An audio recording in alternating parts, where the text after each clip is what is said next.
Ciao, sono Billy qui, questo è il mio primo video parlando in italiano.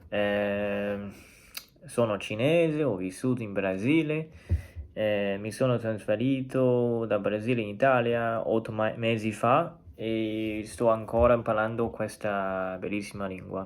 Eh, Non ho mai studiato italiano, a scuola prima.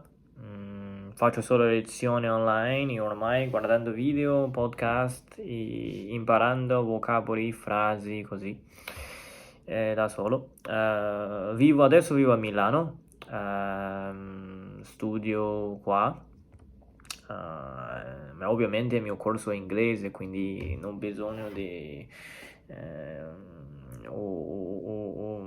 un livello di italiano molto più avanzato. Parlo un po' di mia relazione con l'italiano. Nel 2015 ho vissuto a Roma per alcuni mesi e mi sono innamorato immediato di questo bellissimo paese. Per un asiatico l'Italia mi dà un shock culturale, ma molto più positivo. Il cibo, principalmente incredibile, la pizza, pasta, sì, diverse. Le persone sono molto gentili,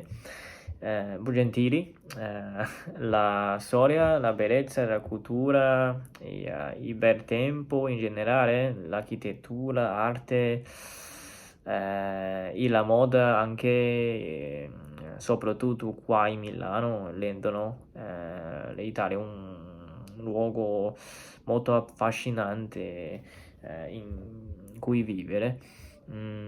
Ho passato alcuni anni in Brasile, ma sentivo di voler tornare di nuovo in Italia perché la cultura italiana e brasiliano sono molto simili in parte culturale, forse.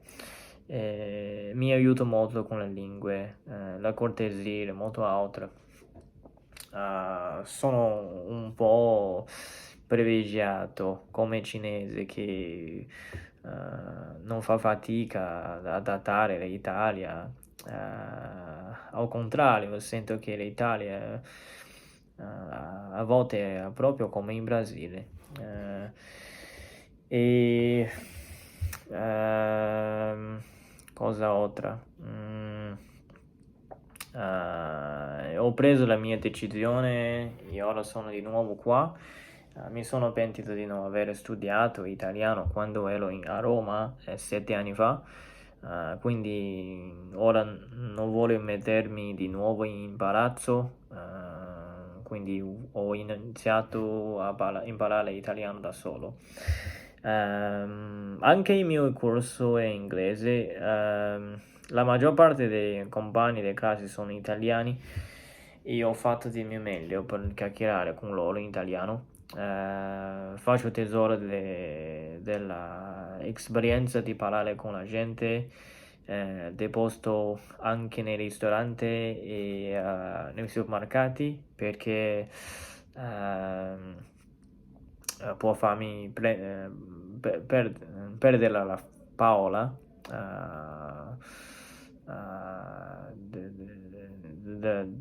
quando parlando le lingue.